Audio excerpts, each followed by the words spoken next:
अनादि, अनंत, timeless, eternal, immortal.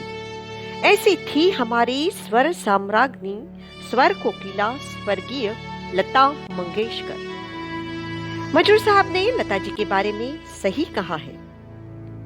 मेरे लफ्जों को छू लेती है आवाज तेरी, मेरे लफ्जों को छू लेती है आवाज तेरी, सरहदें तोड़कर उड़ जाते हैं अशआर मेरे।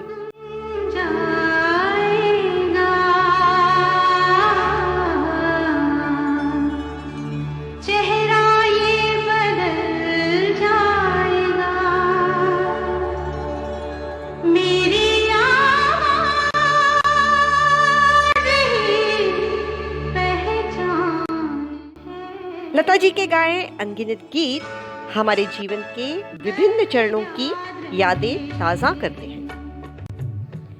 पेश है उन्हीं के पसंदीदा गीतों में से एक, उन्हीं के पावन स्वरों की फुहार बरसाता, राग खमाज पर आधारित एक सेमी क्लासिकल गीत से जुड़े कुछ किस्से, कुछ बातें।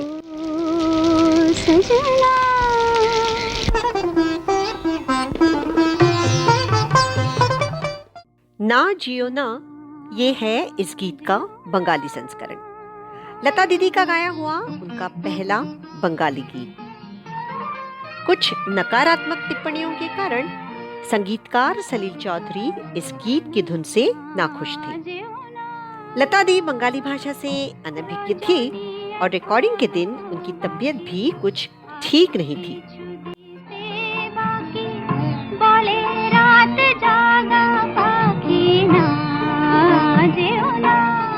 कुछ अनिच्छा से दोनों ने गीत का रिकॉर्डिंग पूरा किया और ये बंगाली गैर फिल्मी गीत बंगाल में सुपर हिट हो गया। इस रचना की धुन सलीलदा को तब सूझी जब बारिश में फंसे अपनी कार के वाइपर्स के झूलने की आवाज उन्होंने सुनी।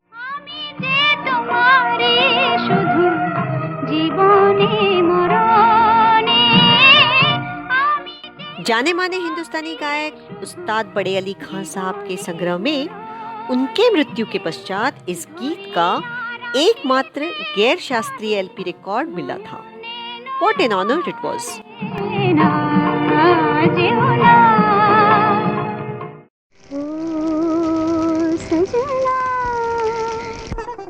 फिल्म परख के इस गीत में निर्देशक विमल रॉय ने वर्षा की बूंदाबांदी, फुहार और ठंडी हवा के माहौल को खूबसूरती से चित्रित किया है। वर्षा के आगमन के प्रथम बूंदों की तरह लता दीदी की सुरीली आवाज कानों में गूंजती है बिना किसी बैकग्राउंड म्यूजिक। फिर वर्षा की बूंदें पड़ने के इफेक्ट को कैद किया है जयराम आचार्य जी द्वारा छेड़ी गई सितार की तार से, जो सीधे दिल पर वार करती है।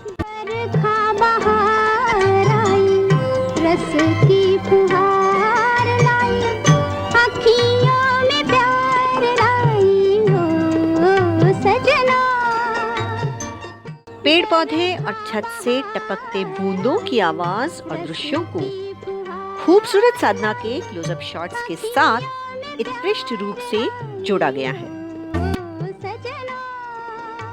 केवल एक सितार, एक तबला, एक जलतरंग, एक बांसुरी और कुछ वायलिनों के न्यूनतम साज ने लता दीदी के दिव्य स्वरों को सजाया। इस अंतरे में कुछ शब्द जैसे पुकारे या मन का, फोकस करिए का पर, पपी हरा, कोयल की आस और मिठास का एहसास दीदी हमें दिलाती है। गीत में लता दीदी ने उत्कंठा का भाव या एक्सप्रेशन ऑफ लॉन्गिंग बरकरार रखा है। नई हथेली में पानी का बूंद बनाती सावन की रोमानियत से विकल होती साधना की नम आंखें, शर्मीली पलकें और मोहक मुस्कान लुप्त करने वाली थी। हेयर जेल लगाकर अपने फ्रिंजेस को पिन अप कर साधना एक देसी ग्रेस में तब्दील हो गई। प्यासे प्यासे मेरे नयन। पहले अंतरे के मुकाबले इस अंतरे में पिच का स्तर गिरा दिया गया है, शायद इसलिए कि शब्द रचना द्वारा सुझाई गई बूंदाबांदी के ध्वनि से गीत मेल खा सके। ऐसे रिमझिम में प्यासे नयन विपरीत शब्दों की बारिश बरसाने वाले गीतकार शैलेंद्र साहब के शब्दों की सूक्ष्मता और सरलता सांसें रोक लेती है।